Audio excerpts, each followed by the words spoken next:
Bismillahirrahmanirrahim. Assalamualaikum semua penonton dan pendengar. Apa khabar semua? Berjumpa kita sekali lagi. Hari ini kita akan memasak salah satu sambal kegemaran ramai, sambal ikan bilis kisar. Sebelum kita mula, jangan lupa tekan butang subscribe dan aktifkan lesen supaya anda tak terlepas video baru. Jom kita mulakan memasak. Langkah pertama, sediakan satu balang. Langkah kedua, potong bawang merah kecil-kecil. Saya gunakan 10 labu bawang merah kecil.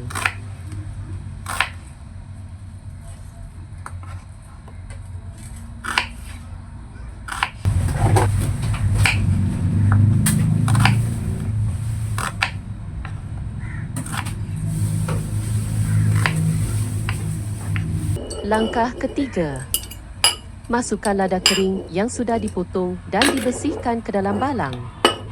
Masukkan perlahan-lahan agar cili tidak jatuh berselerak.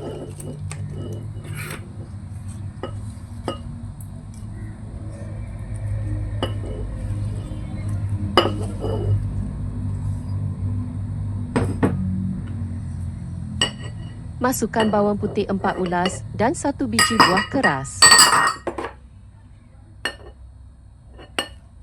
Saya campurkan juga beberapa biji cili padi bersama bawang yang sudah dipotong tadi.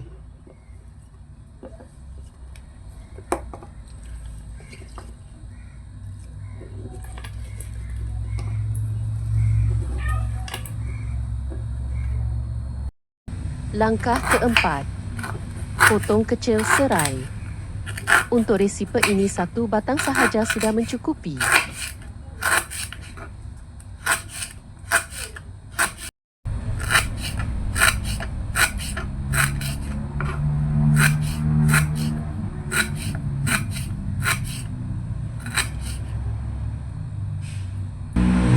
Kemudian kita hiris gula halia, lengkuas,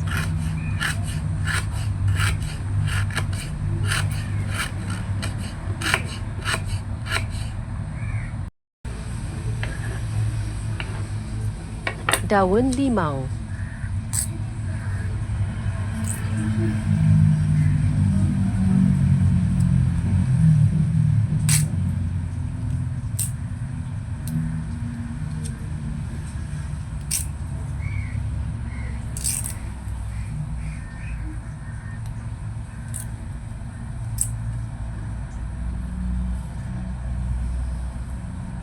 dan masukkan ke semua bahan yang anda potong tadi ke dalam balang pengisar.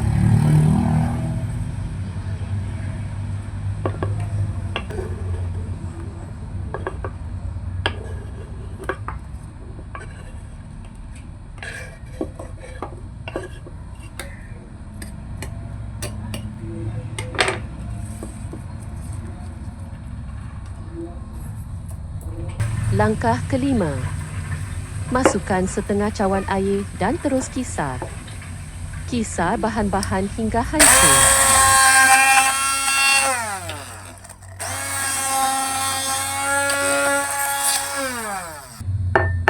Langkah keenam, masukkan ikan bilis. Jangan lupa buang perut ikan bilis dan cuci bersih.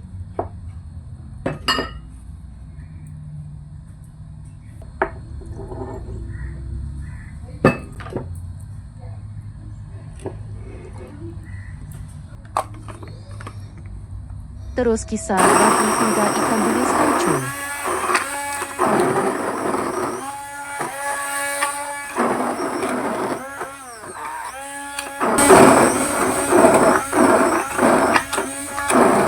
Langkah ketujuh, panaskan minyak di dalam periuk tanah. Saya sangat suka gunakan periuk tanah untuk memasak sambal. Saya gunakan 1 cawan minyak. Saya lebih suka gunakan minyak sayuran produk tempatan.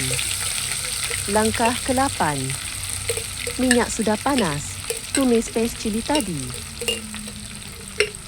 Tumislah hingga cili garing. Tutup periuk Biarkan ia benar-benar garing. Kalau takut kotor dapur, tutup periuk sebab kadang-kadang cili akan meletup-letup apabila air hampir kering. Langkah ke-9. Buka tutup dan masukkan sedikit air. Masukkan setengah cawan air ke dalam balang pengisar. Kacau-kacau dan masukkan ke dalam periuk. Gaul dan gaul lagi. Tutup periuk dan biarkan air mengering sedikit. Langkah ke-10. Air sudah kering. Angkat penutup dan tambah lagi air cili tadi. Kacau-kacau dan kacau. Tutup sekali lagi. Langkah ke-11. Apabila air hampir kering, angkat penutup dan masukkan asam jawa sebesar ibu jari tangan. Masukkan bersama bijinya sekali. Sambal akan rasa berlemak. Tutup periuk, tunggu air cili kering. Gunakan api yang perlahan agar cili tidak hangus. Langkah ke-12. Sambal sudah garing, masukkan pula kismis. Tutup lagi. Proses ini renyah sedikit, tapi kalau nak sambal sedap kena sabar.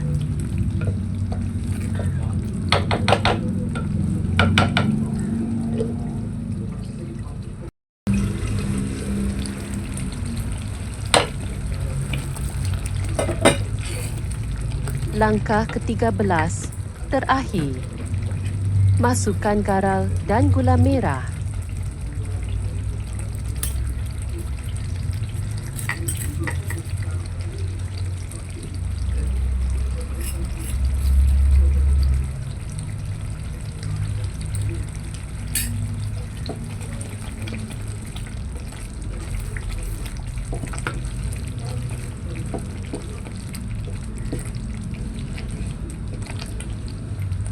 Kemudian masukkan pula bawang merah kecil. Bawang dibelah 4. Saya gunakan 4 biji bawang merah. Gaul rata. Bahan akhir dimasukkan setelah benar-benar air cili kering. Selesai. Alhamdulillah. Syukur. Boleh dimakan bersama nasi putih, nasi lemak atau lontong. Terima kasih banyak kepada semua penonton dan pendengar yang sudi menemani saya memasak. Semoga resepi ini memberi manfaat dan memudahkan urusan dapur anda. Kalau suka video ini, jangan lupa like, share dan subscribe sebagai tanda sokongan. Moga Allah berkati rezeki kita semua dan mudahkan setiap langkah kita. Jumpa lagi di resepi seterusnya. InsyaAllah. Assalamualaikum dan selamat mencuba.